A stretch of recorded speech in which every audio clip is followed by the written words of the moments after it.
Good morning mga tropa, welcome back to my channel. Kumusta po kayong lahat? So ayun, happy weekend sa lahat mga tropa, no? So ayun, gusto ko lang palang magpasalamat sa mga bago nating subscribers at sa mga patuloy na sumusuporta sa channel ko. Maraming salamat po sa inyong lahat. So ayun mga tropa, Sabado ngayon. So ngayon tayo magsasubmit ng profile natin sa IRCC. So hopefully mataas na yung points natin ngayon.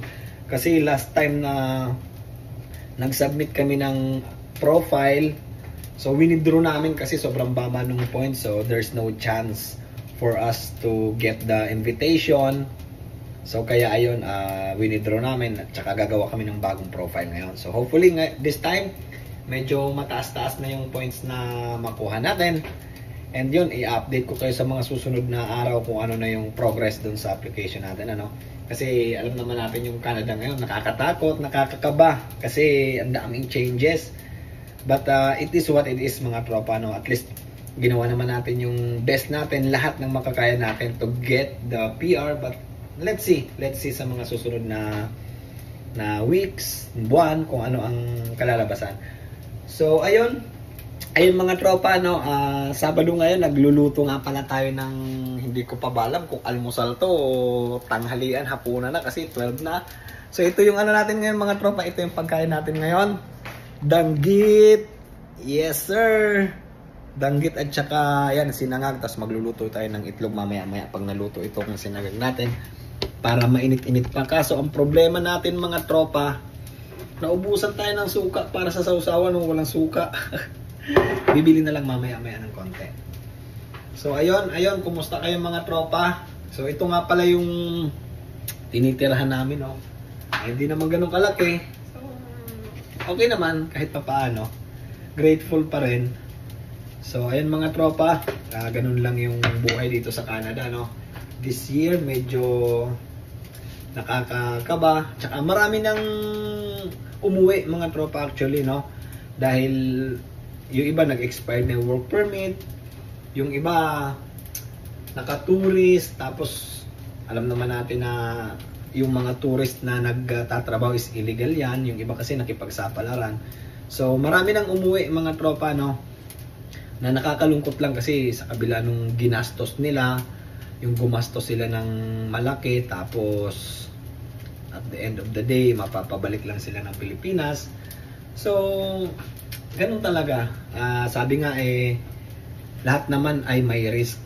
So at least sinubukan, trinay, siguro nasa maling pagkakataon lang. Kasi si Canada sa totoo lang maganda na mahirap. Dahil dito bago ka maging stable talagang kailangan mong paghirapan lahat Kailangan mong pagtrabahuhan, paghirapan lahat ng kailangan mong gawin dito sa Canada. Especially yung PR, talagang gagastosan mo ng medyo malaki-laki yun.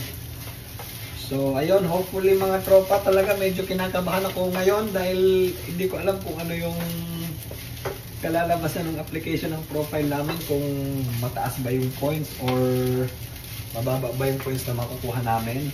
Ayun, medyo nakakakaba kasi kung medyo mababa, ang mangyayari is mag-hire kami ng consultant. Yun, medyo malaki-laki ang kailangan doon. Baka mga nasa $4,000 to $5,000 yun. Yun, medyo masakit yung mga tropa kasi malaki-laking bayarin yon. Well anyway, for the PR, gagawa natin ng paraan kung yun man ang magiging last option. So at least ginawa natin yung best natin. Ginawa natin yung lahat ng makakaya natin kasi mahirap naman na nandito na tayo. Meron na tayong opportunity. So hindi pa natin i-grab yung pagkakataon, ano. So let's see na lang kung ano talaga yung magiging resulta nung natin, application natin mamaya. So this time nagluluto muna para mamaya medyo condition na yung natin. Utak, no, paggawa ng profile. Medyo mahirap-hirap kasi 'yon. Daming tanong. So tapos yung pagsasagot ka nun, kailangan may mga supporting documents ka na maipapakita sa mga sasagot mo doon. Kaya dapat every question dun sigurado ka. So ayun, let's see mga pro mamaya-maya ng konti, ano. So nagluluto lang tayo, pinatapos lang natin tong pagkain natin kasi medyo gutom na rin talaga ako dahil anong oras na? 12 na ng hapon. So ayun mga tropa. Ayun, ano nga pala mga tropa, no? Sa mga nagtanong sa akin nung nakaraan kung paano mag-apply papunta rito sa Canada, meron tayong video dyan mga tropa, isisend ko sa comment section natin yung link kasi meron na tayong video dyan mga tropa, no? So sa mga may mga nag-message sa akin din kasi so ayun, ipopost ko dyan mamaya sa natin, comment section. So ayun mga tropa, maraming salamat sa pagsama nyo sa akin sa vlog ko ngayon. Hanggang dito na lang muna tayo.